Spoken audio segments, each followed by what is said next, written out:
I used to watch this perfect couple.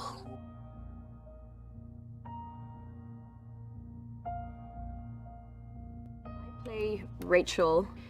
When you meet her, she's riding the train to work every day. This is a commute she does into the city every day. She has an obsession with this couple. She goes past their house. They live 2 doors down from the house she used to share with her husband before they broke up.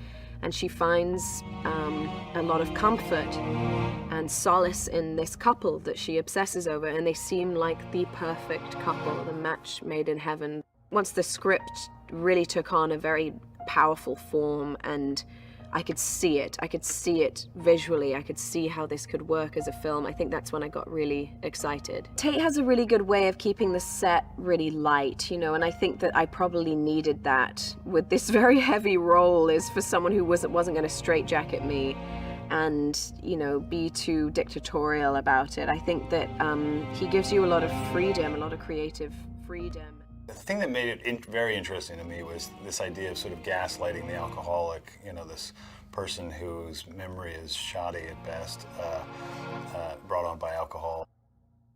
It's not your classic, obviously, hero. It's someone who is sort of stumbling through life, living in shame, you know, of her drinking, you know, and having to cover that at times, and also Dr. being Kamal compelled Abdi has been brought in / for obsessed questioning on the with disappearance of Ardsley these Johansson's people's lives who resident she really doesn't even know. The book is all stream of consciousness, and so you're sort of in the minds or in the diaries of all 3 women, and it wasn't that I related with any one. They all have such different perspectives. I couldn't say that I related with one. I think I related with them all. In Rachel's head, from her perspective, these 2 characters have what she's always wanted, what she's always dreamed of. In reality, you know, Megan is in a very unhappy marriage, and she's living in the suburbs as a social outcast, and she's very lonely. She interprets this life of 2 people living happy, Megan and Scott, or she builds an idea of what it's like between Anna and Tom, and we sometimes don't even know half of it. But it becomes her real life. Equally, as Anna has no idea what's happening in Rachel's life, we'll build up a threat that we don't know is actually a correct threat or not. We'd have no idea. But we go so intensely into all of these people's fantasies, and that becomes a reality. It's a woman who is living a life that she dreams of and not really feeling that she can control it. And wanting so hard to have this perfect life, and she will do anything to have an exterior of perfection. Do you enjoy cheating on Rachel? Seriously? With Rachel, I think she's a victim of her own idealism, reviews of it, of an idyllic life, which we all can relate to.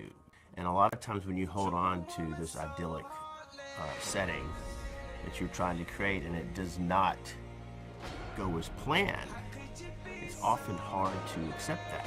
Hard to see that there's fissures in what is supposed to be a rock, which is the patient-doctor relationship.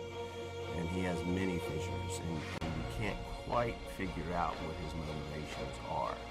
So of course that makes anybody in a patient professional situation, if it's not being played out to the T, you automatically start to wonder what the motive is there.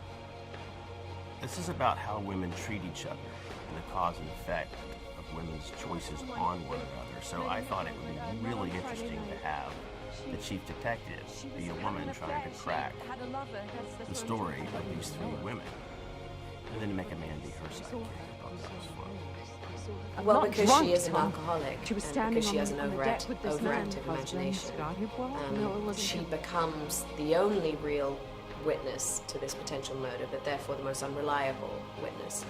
She is heartbroken at being unable to have a child, and I think that became the root of all of her issues. And then her marriage fell apart, and she lost her job. She's pretty much lost everything. People don't want to be around her. They don't want to breathe the same air as her. She's very lonely. But there is a theme of motherhood that runs through this, because Haley Bennett's character, Megan, doesn't necessarily want to have a child, and then we find out why she doesn't want to have a child, and then Tom's new wife, Anna, has a child, but yet it's sort of at the detriment of her marriage. So it's just very interesting, sort of multi-layered themes on motherhood. I really want you to walk away with a thought about the human condition. Take away something that you can relate to, that one or many of the characters have come to realize themselves. That's why I was so excited to come on board with a movie that's in the thriller genre, where you can also walk away thinking about life.